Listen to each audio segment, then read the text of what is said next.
Hello students, starting with part 4 of chapter 2, fundamental concepts, state, government, nation and nationality. Today in this video we are going to study about state and association, the difference between state and associations.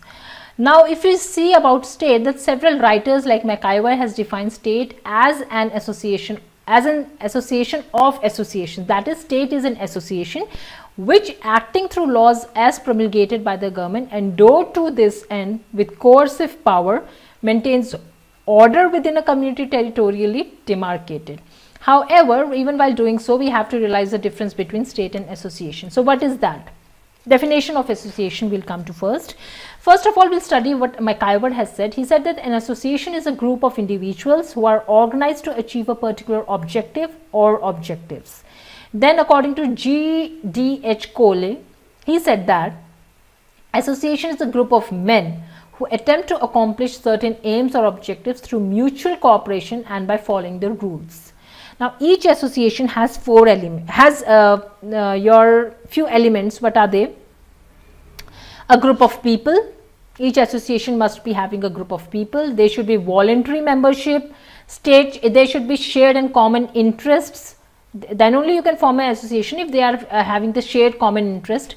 Some set of objectives, goals which are to be achieved collectively by all members. Then voluntary organization, cooperation among the members of the objectives that are pooled resources for funds needed for an action. These are the elements of the association.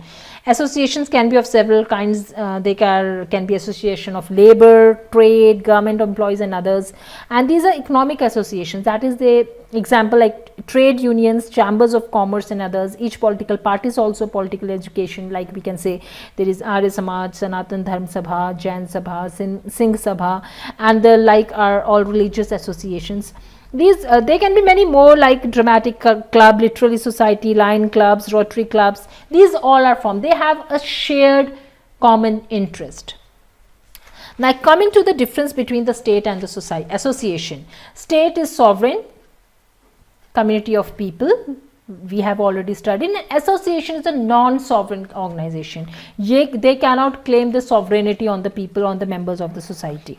Then the state has a wider objective. Association has a narrow objective. Obviously, state is looking after all the aspects of the state, all the policies, everything. But association is narrow. It has certain few of its own aspects. Right, they have we can say that associations are organized to serve a limited set of objectives. Some associations have just one objective only. So the field of the activity of association is very much limited. Here, membership of a state is compulsory, but that of an association voluntary. Like this, I've already told you that you need to be a member of the state. Like we are the citizens of the India, we are holding for some identity cards which prove that we are the member of that particular state. But in association, it is all voluntary. It is under you if you want to join the association or not. Up to you, you want to join the association or not. Now the state can impose taxes, association cannot. We give certain taxes like your income tax is there, wealth tax is there, GST is there, which has actually been merged together of different taxes. But association does not tax you. A person can become member of only one state and several different associations. You can be member of only one state. You cannot take membership of two different states. If you are member of country of one India, you will be member of this only, but you cannot take of the other. Whereas in US they have dual membership, like of a state and of the US also.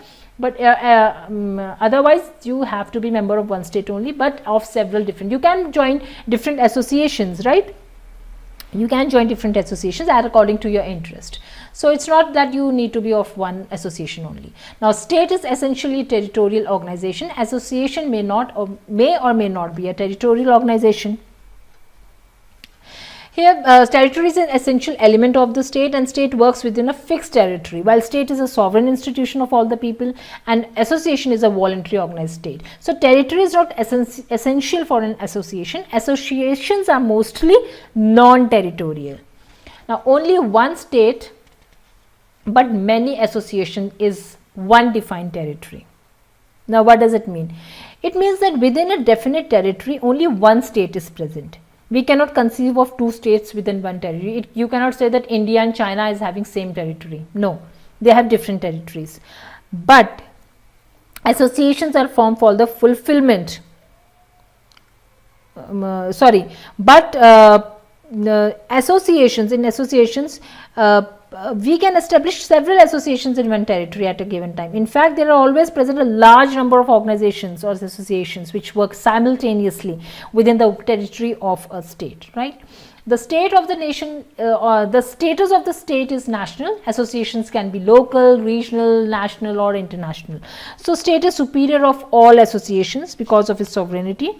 Associations always function under the state. Each association gets organized under the laws of the state. State keeps an eye on the functioning of all these associations, and it can regulate and control the function of every association. State always gets its orders compiled. Here I will be saying that yes, it is somewhere that it is so state has a national status, whereas associations can have a local or national or even international status, like United Nations and International Red Cross Society are international associations. State is permanent, association is temporary, right?